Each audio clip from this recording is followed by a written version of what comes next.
Short ఉండదు, నువ్వు ఏర్పడుతుంది చూస్తూనే ఉండాలి. పాత్రికేయ మిత్రులందరికీ నమస్కారాలు. నిజంగా ఇవాళ మళ్ళీ గచ్చిబౌలి పోలీస్ స్టేషన్లో 2014 ముందు ఇట్లనే నేను ఒక పాట పాడితే ఇక్కడ తీసుకొచ్చారు. మళ్ళీ నాకు గుర్తొస్తా ఉన్నది ఆ పాట. ఆ రోజు ఇక్కడే గచ్చిబౌలి పోలీస్ స్టేషన్ ముంగట నేను ఒక పాట పాడిన. ఎట్లా బతుకుడు ఎలా బతుకుడు కాంగ్రెసు పాలనలోన, ఎట్లా బతుకుడు ఎలా బతుకుడు తెలంగాణ రాష్ట్రంలోన, కాకి తూటల రాజమాయే తెలంగాణ పల్లెలోన అని చెప్పేసి 2014 ముందు అప్పుడు కూడా కాంగ్రెస్ ప్రభుత్వం ఉండే. గిట్లనే అరెస్టుల మీద గిట్లనే నిర్బంధాల మీద ఎట్లా బతుకుడు అని చెప్పేసి పాటలు పాడినటువంటి సందర్భం పోవాలి.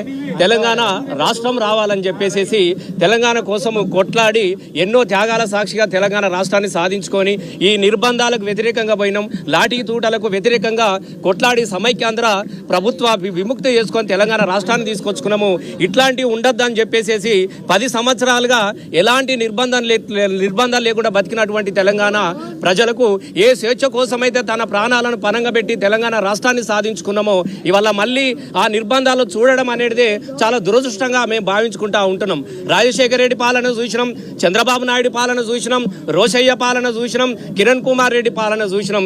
కానీ అందరినీ కలిపితే కూడా సరిపోయినటువంటి పాలన ఇలా రేవంత్ రెడ్డి పాలన మనం చూస్తూ ఉన్నాం. నాకు ఒకటి యాదికొస్తా ఉన్నది, ఏ ఒక్కరోజు కూడా ఆయన కంకణం కట్టుకున్నాడు. ఎందుకంటే తెలంగాణ ఉద్యమంలో కూడా ఆయన ఎన్నడూ కూడా జై తెలంగాణ అన్న వ్యక్తి కాదు. చంద్రబాబు నాయుడు పార్టీలో చివరి దాకా ఉండి తెలంగాణ వచ్చిన తర్వాత కూడా చంద్రబాబు నాయుడు గుర్తు మీద పోటీ చేసినటువంటి వ్యక్తి. బహుశా ఆయనకు అప్పుడే అనిపించినట్టున్నది, తెలంగాణ వచ్చింది కాబట్టి నాకు అవకాశం వస్తే ఈ తెలంగాణ సర్వనాశనం చేయాలి, తెలంగాణను అల్లకల్లోలం చేయాలి, తెలంగాణలో నిర్బంధాలు పెంచాలని చెప్పేసి తెలంగాణ ఉద్యమంలో ఆ రోజున తనే స్వయంగా తుపాకీ పట్టుకొని బయలుదేరితే ఇలా అధికారాన్ని మట్టుపెట్టుకొని పోలీసులను అడ్డం పెట్టి మళ్ళీ తుపాకీ రాజ్యం చేయాలని చేసి చూస్తున్నటువంటి వైనము ఇలా రేవంత్ రెడ్డిలో మనకు కనబడతా ఉన్నది. ఇలా ఒకటి గుర్తు చేసుకోవాల్సిన అవసరం ఉన్నది. సంవత్సరం వచ్చినది, విజయోత్సవాలు చేస్తున్నాం అని చెప్పేసి వాళ్ళు జిల్లాలకు వెళ్ళినప్పుడు అక్కడ మంది రావడం లేదు. బస్సులను పెట్టి భయభ్రాంతులను చేసి పైసలు పెడితే తీసుకొస్తే కూడా ఇట్లా నిలబడి అట్లా వెళ్ళిపోతున్నారు. కాబట్టి ఆ అక్కసుతోని ఇవాళ మళ్ళీ మాకు బీఆర్ఎస్ రూపంలో ఒక ప్రమాదం పొంచి ఉన్నది అన్నటువంటి ఒక అక్కసుతోని ఇవాళ బీఆర్ఎస్ పార్టీ యొక్క ఎమ్మెల్యేలను బీఆర్ఎస్ యొక్క పార్టీ కార్యకర్తలను టార్గెట్ చేసుకుంటూ ఇవాళ మళ్ళొక్కసారి భయభ్రాంతులను చేసే ప్రయత్నం కూడా జరుగుతున్నటువంటి విషయం మనకు కనబడతా ఉన్నది. నిన్నటికి మొన్న మా కరీంనగర్ జిల్లాలోనే మానకొండూరులో కూడా ఒక సభ జరిగింది. ఇక్కడ ప్రజా ఉత్సవాలు అని చెప్పేసి ఇలా కాంగ్రెస్ నిర్వహిస్తూ ఉంటే ఇది మాకు సంవత్సరికం అని చెప్పేసి ప్రజలు నిర్వహించుకుంటున్నటువంటి సందర్భం కనబడతా ఉన్నది. ఇలా అధికార పార్టీ విజయోత్సవాలు అని చెప్తున్నది కాబట్టి అనుకుంటారు. కానీ ఇలా ఏ పల్లెకి వెళ్ళినా ఏ తల్లిని అడిగినా మీరు ఎక్కడికన్నా దయచేసి పాత్రికేయ మిత్రుల సాక్షిగా చెప్తున్నా మీరు కూడా అడగచ్చు, ఇది మాకు సంవత్సరికము, మాకు ఇది ఏడాది దినము, ఈ పీడ ఎప్పుడు విరగడవుతుందో అని చెప్పేసి ఇలా ప్రజలు ఎదురు చూస్తున్నటువంటి సందర్భంలో ఇలా గతంలో వాళ్ళు ఇప్పుడు సుమారుగా ఒక 5 రోజుల నుంచి 6 రోజుల నుంచి ఈ ఉత్సవాలు జరుపుతా ఉన్నారు. ఎట్లా జరుగుతున్నాయో కూడా మీ అందరికి తెలుసు. ఎవరు పట్టించుకుంటలేరు కాబట్టి ఇవాళ దీన్ని ఏదో రకంగా ఈ 2 రోజులు వెళ్ళదీయాలన్నటువంటి ఉద్దేశంతో కౌశిక్ రెడ్డి అయ్యా నేను ఒకటే చెప్తా ఉన్నా, ఆపద వస్తే పోలీస్ స్టేషన్కు ఉరుకుతారండి, పోలీస్ స్టేషన్లో పెట్టినారు. మీ ఏ ఆపద వచ్చినా మీకు ఏది వచ్చినా మేము ఏటీఎం లాగా మీకు పనిచేస్తాం, అంబులెన్స్ లాగా మీకు పనిచేస్తాం, 100 డయాలు కొట్టండి అని చెప్పిండు. అవును 100% ఆపద వచ్చినది. తన సెల్ ఫోన్ను తన సెల్ ఫోన్ అంతా కూడా అది చేస్తూ ఉన్నారు. ఇలా మాకు ఇబ్బంది జరుగుతూ ఉన్నది అని చెప్పేసి వలన పోలీస్ స్టేషన్కి వస్తే ఏ ఎస్ఐని ఏ సిఐ అయినా కానీ కాగితం తీసుకోవాలి. నువ్వు కేసు తర్వాత విషయం, నువ్వు తీసుకోకపోగా ఒక ఎమ్మెల్యే మీద ఎవడన్నా కేసు పెట్టడానికి వచ్చేటప్పుడు కూడా కేసు పెట్టి నేను సినిమాలలో కూడా చూడలే, ఏ సినిమాలో కూడా చూడలే. ఎవరైనా ఎస్ఐ లోపలికి రాగానే మాట్లాడతారు, బెదిరిస్తారు. కానీ బయటనే ఇది పూర్తిగా రేవంత్ రెడ్డి డైరెక్షన్లో జరుగుతున్నటువంటి ఒక కుట్ర కేసు. ఒక ఎమ్మెల్యే గారు స్వయంగా పోలీస్ స్టేషన్ వెళ్తే కేసు పెట్టడానికి పోతే ఆయన మీదనే కేసు పెట్టినట్టు ఎవడన్నా సామాన్యుడు వచ్చి ఇవ్వాలని పోలీస్ స్టేషన్కి వచ్చి కేసులు పెట్టే పరిస్థితులు ఉన్నాయా? ఎవడన్నా సామాన్యుడు వచ్చి న్యాయం అడిగే పరిస్థితులు ఉన్నాయా? ఇది ఎక్కడన్నా ఉన్నదా? కాబట్టి ఇది మంచి పద్ధతి కాదు. సరే అయిపోయింది. సహచర శాసన సభ్యుడు పక్కనే మా హరీష్ అన్న ఉన్నాడు. అన్న నా దగ్గరికి పోలీసులు వచ్చినారు, మరి ఏం చేస్తారో తెలియదు, ఎందుకు వచ్చిరో కూడా తెలియదు. ఎందుకన్నాడు నోటీసు లేదు, ఏది లేదు, ఊరికే నాచుడు నిజమైన పోలీసులా లేకుండా పోలీసులు ఏషాలు వేసుకొని వచ్చిర్రా, ఎటడో చేస్తున్నారు, నాకు భయం అవుతా ఉన్నదని చెప్పేసి హరీష్ అన్నకు ఫోన్ చేస్తే పక్కనే ఉన్న ఉన్నటువంటి ఆయన ఒక మాజీ మంత్రుడు, తెలంగాణ ఉద్యమకారుడు, హరీష్ అన్న లేని ఉద్యమాన్ని చూసి అయ్యాన్ని మేము ఒక్కడే చెప్తున్నాం.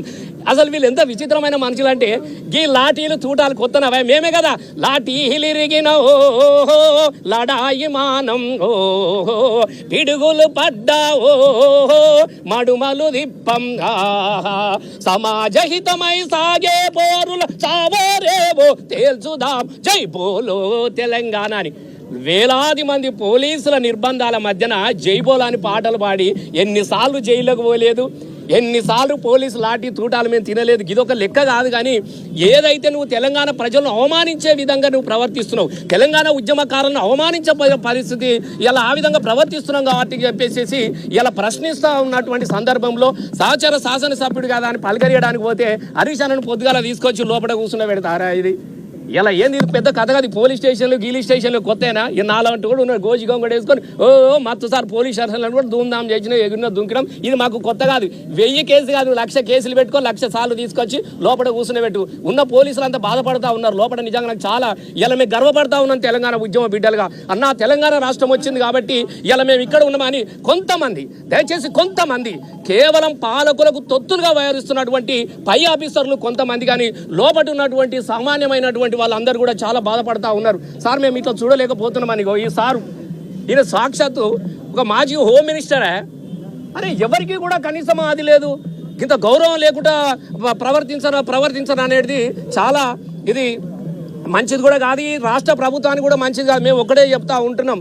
కాళోజీ గారు ఒక మాట చెప్పిండు, ప్రాంతం వాడు ద్రోహం చేస్తే ప్రాంతంలోనే పాతర పెడతాం, ప్రాంతేతరుడు ద్రోహం చేస్తే ప్రాంతం అవతలి దాకా తన్ని తరుముదామన్నటువంటి కాళోజీ కలం సాక్షిగా ఈ ప్రాంతం వాడు ద్రోహం చేస్తుంది కాబట్టి మళ్ళా ఏడాది దినం వరకల్లా ఈ ప్రభుత్వానికి తగిన గుణపాఠం తప్పకుండా ఇవాళ నువ్వు తీసుకున్నటువంటి నిర్ణయంతో తప్పకుండా నీకు గుణపాఠం తప్పదని చెప్పేసి మేము హెచ్చరిస్తూ ఉన్నాం. ఖచ్చితంగా మేము చెప్తా ఉన్నాం. మరొక 5-10 నిమిషాల్లో, ఒక అరగంటలో కౌశిక్ రెడ్డితో పాటు ఎవరెవైతే ఇక్కడ జగదీష్ అన్న కావచ్చు, ఇక్కడ ఉన్నటువంటి హరీష్ అన్న కావచ్చు, చాలా మంది అక్కడక్కడ ఎవరన్నా పలకరియడానికి వస్తే ఇక మా వాళ్ళని పాపం ఆడోళ్ళని కూడా తీసుకోపోగలను. షామిరిపేట్ల, ఒకరిని శంషాబాద్లా, ఒకరిని బోరుబండలా, ఏదైనా నాకు అర్థం కాదు. ఏం దొంగతనాలు చేసిరా? ఏమైనా ఇంకేమైనా పని చేసిరా? అరే ఒక ఉద్యమకారుడు, ఒక మాజీ మంత్రి ఇక్కడ తీసుకొచ్చినాను పలకరించుకొచ్చి ఇక్కడ నుంచి బస్సులు పెట్టిరు, ఇంకా నడుగురు ఎక్కిరని. ఇది మంచి పద్ధతి కాదు. తెలంగాణకు కూడా ఇది మంచిది కాదు. ఇది తెలంగాణ రాష్ట్రంలో ఇట్లాంటి మేము చూడలే. ఎప్పుడన్నా మేము తెలంగాణలో ఉద్యమం చేసే తీసుకుపోయి కూర్చుని పెట్టరు, మాట్లాడి పంపించారు. కానీ ఇదేందండి నాకు అర్థం కాదు. ఇలా మేము ఒక్కటి సూటిగా అడుగుతున్నాం, రేవంత్ రెడ్డి గారు నువ్వు తెలంగాణ ప్రజలు అసహించుకుంటున్నటువంటి ప్రెస్టేజ్ నుంచి నువ్వు బయటపడు. ఫస్ట్ ప్రజల గురించి ఆలోచన మొదలుపెట్టు. కానీ ఈ నిర్బంధాలు చేస్తే నీకు ఇది నువ్వు నిర్బంధించబడతావు ప్రజల చేత. మొన్న చూసినావు కదా లగర్చర్లో ఏమైపోయిందో మీరు చూసినావా? ఒక గిరిజన బిడ్డలు మా భూములు మాకేనని మరలబడ్డ గానమా తిరగబడ్డ రాగమా అన్నటువంటి గద్దరన్న పాటను అందుకొని ఏం జరిగిందో చూస్తూ ఉన్నాం. మన దివాలాస్పూర్లో కూడా ఏం జరుగుతుంది? ప్రజలు తలుసుకుంటే నీకు పతనం తప్పదు. నువ్వు ఇంకా వెర్రి భ్రమలో ఉన్నావు కాబట్టి ఈ భ్రమల నుంచి బయటపడాలి అని చెప్పేసి కోరుకుంటూ ఖచ్చితంగా అరెస్ట్ చేసినటువంటి మా కార్యకర్తలందరినీ కూడా విడుదల చేయాల్సిందిగా మేము విజ్ఞప్తి చేస్తూ ఉన్నాం.